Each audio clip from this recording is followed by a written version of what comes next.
వైఎస్ఆర్సీపీ అధికార ప్రతినిధి అంబటి రాంబాబు మీడియాతో మాట్లాడుతున్నారు. లైవ్లో చూద్దాం. తీర్చినటువంటి పాపాన పోలేదు. ఏం చెప్తారు మీరు? జన చైతన్య యాత్రలో ప్రజల దగ్గరికి వెళ్ళి రైతు రుణమాఫీ చేసేసామని చెప్తారా? 85,000 కోట్ల రూపాయలు రుణభారంతో ఉన్నటువంటి రాష్ట్ర రైతాంగానికి 7,000 కోట్ల రూపాయలు మాత్రమే ఇచ్చి రుణమాఫీ మేము చేసేసామని చెప్పేసి మీరు చెబితే ప్రజలు ఎలా నమ్ముతారని అడుగుతా ఉన్నా. అంతేకాదు, డోక్రా మహిళలకు మొత్తంగా రుణాలు మాఫీ చేసేస్తామని చంద్రబాబు నాయుడు గారు ప్రగల్భాలు పలికారు. ఆ తర్వాత ₹1,00,000 ఇస్తామన్నారు. ఇదిగో 10,000 రూపాయలు రిలీజ్ చేస్తామన్నారు. ఒక్క పైసా కూడా ఇంతవరకు డోక్రా మహిళలకు రిలీజ్ కానటువంటి పరిస్థితుల్లో వారు ఉన్నారు. ఇకపోతే ఇంటికి ఒక ఉద్యోగం ఇస్తామని చంద్రబాబు నాయుడు గారు ఎన్నికలకు ముందు చెప్పారు. ఒక్క ఉద్యోగం అయినా ఇచ్చారా? ఉద్యోగం ఇవ్వకపోతే 2,000 రూపాయలు నిరుద్యోగ భృతి ఇస్తామని కూడా చెప్పారు. అది కూడా ఇచ్చిన పాపాన పోలేదు, ఉద్యోగాలు ఇచ్చిన పాపాన పోలేదు. పైగా ప్రతి ఏడాది ఏపీపీఎస్సీ రిక్రూట్మెంట్ క్యాలెండర్ ప్రకటిస్తాము, నిరుద్యోగులందరికీ కూడా ఉద్యోగాలు ఇస్తామని చెప్తే ఇంతవరకు ఏపీపీఎస్సీ ద్వారా ఒక్క ప్రకటన కూడా రాకపోగా మొన్నే ఒక ఆయనకి నీకు నచ్చిన ఆయనకి ఉద్యోగం ఇచ్చుకున్నారు. దానిలో చైర్మన్గా ఇంతవరకు పని ప్రారంభించినటువంటి పరిస్థితుల్లో ఉంటే జనం మధ్యకు వెళ్ళి ఏమి మీరు చెప్తారు? జనానికి కూడా నేను మనవి చేస్తున్నా మీ ద్వారా. మేము కూడా ఈ రోజున ఒక ప్రకటన విడుదల చేశాం, ప్రజా బ్యాలెట్ అనే పేరుతో.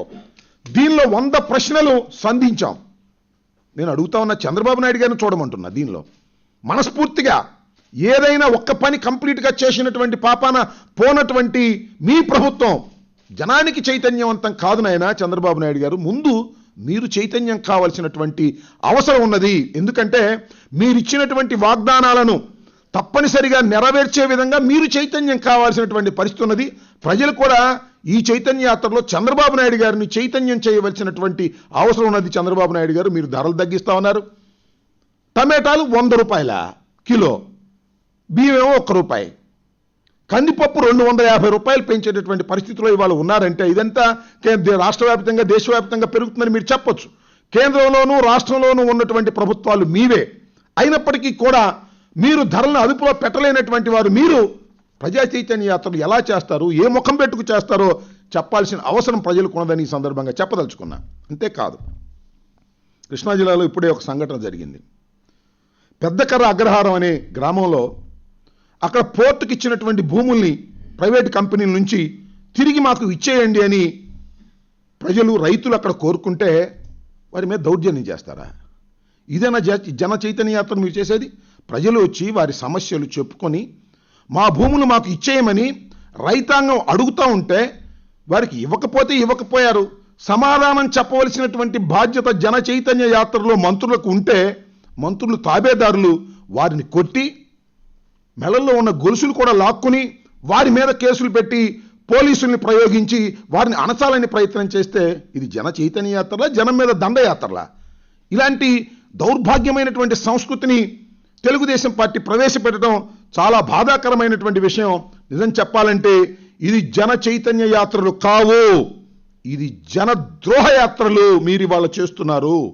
ప్రజలకు మీరు సమాధానం చెప్పాలి.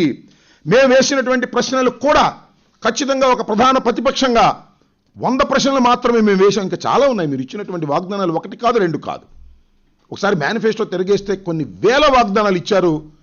ఏ వాగ్దానాన్ని కూడా మీరు పూర్తిగా నెరవేర్చలేనటువంటి పరిస్థితుల్లో ఇవాళ ప్రభుత్వం ఉండి 1 సంవత్సరం 6 మాసాలు పరిపాలన చేసి ప్రజలకు ఉపయోగపడే కార్యక్రమాలు ఏమీ చేయకోకుండా కేవలం ఈ 1.5 సంవత్సరాల కాలంలో ఏ విధంగా ప్రజల్ని దోచుకోవాలి, ప్రభుత్వ ఆస్తుల్ని ఏ విధంగా దోచుకోవాలి, ప్రభుత్వ సొమ్ముని ఏ విధంగా దోచుకోవాలి, రాజధాని పేరుతో ఎంత దోచుకోవాలి, పట్టిసీమ పేరుతో ఎంత దోచుకోవాలి, లేదా ఇసుక మైనింగ్లో ఎంత దోచుకోవాలి, ఈ పరిస్థితుల్లోనే మీరు చేశారు తప్ప ప్రజలకు ఉపయోగపడేటటువంటి కార్యక్రమాలు ఒక్కటి కూడా చేయనటువంటి పరిస్థితి ఇవాళ కనిపిస్తూ ఉన్నది. నేను అడుగుతా ఉన్నా చంద్రబాబు నాయుడు గారు, మీరు అనుభవం కలిగినటువంటి వ్యక్తి, మీరు అనుభవం కలిగినటువంటి వ్యక్తి అనే ఉద్దేశంతోనేమో కొద్ది మెజారిటీతో మీకు ముఖ్యమంత్రిగా స్థానం ఇస్తే ఏం చేశారు మీరు? డ్వాక్రా మహిళలకి ఇసుక తవ్వుకునేటువంటి హక్కులు ఇచ్చాము, దాని ద్వారా మేము చేస్తామని చెప్పి మళ్ళీ ఇప్పుడేమో అది చాలా తప్పని దాని నుంచి మళ్ళీ రివ్యూ చేసుకొని పాత విధానానికి వెళ్ళాలనేటువంటి ఆలోచన మీరు చేస్తున్నారంటే ఏమైంది మీ అనుభవం అంటున్నా? అంతేకాదు బ్రాందీ షాపుల వ్యవహారంలో ప్రభుత్వమే బ్రాందీ షాపులు నడపాలని ఒక 10% బ్రాందీ షాపుల్ని ప్రభుత్వం చేత నడిపించారు, చేతులు కాల్చుకున్నారు. మళ్ళా వాటిని వేలం ప్రక్రియలోకి మీరు వచ్చారంటే మీ అనుభవం ఏమైందంటున్నా. అన్ని ప్రయోగాలు చేస్తున్నారు ఈ రాష్ట్రం మీద. 9 సంవత్సరాలు ముఖ్యమంత్రిగా ఉండి పరిపాలన చేసినటువంటి వ్యక్తి, సీనియర్ మోస్ట్ పొలిటీషియన్, ఎందుకు ప్రయోగాలు చేస్తున్నారు ఈ రాష్ట్రం మీద? ప్రయోగాలు చేసి ఈ రాష్ట్రాన్ని ఇబ్బంది పడే పరిస్థితుల్లోకి మీరు తీసుకొస్తున్నారు.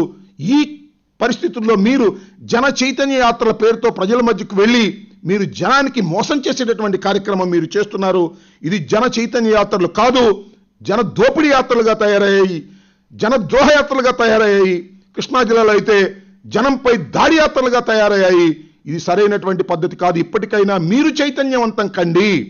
ఏదైతే మీరు ఇచ్చినటువంటి వాగ్దానాలు ఉన్నాయో ఆ వాగ్దానాలు నెరవేర్చుకోవడం ద్వారా మీరు చైతన్యవంతమై అప్పుడు జనాన్ని చైతన్యవంతం చేయడానికి ప్రయత్నం చేయాలి తప్ప మీరు చేసిన మోసాలన్నీ కూడా అవన్నీ రెక్టిఫై చేసుకోవాలనే ప్రయత్నం మీరు చేస్తున్నట్టుగా కనిపిస్తుంది. కేవలం ఇది బహుశా మీరు మీ లొకేషన్ ప్రమోట్ చేసుకోవడం కోసం ఈ యాత్రల ద్వారా వెళ్ళి ఆ పచ్చజనంతో కలిసి బ్రహ్మాండంగా పత్రికలో రాసుకునే కార్యక్రమమే తప్ప జనం యొక్క మనోభావాలు తెలుసుకోవాలనేటువంటి చిత్తశుద్ధి చంద్రబాబు నాయుడు గారికి, తెలుగుదేశం పార్టీకి లోపించిన క్రమంలోనే ఈ జన చైతన్య యాత్రలు జరుగుతూ ఉన్నాయి.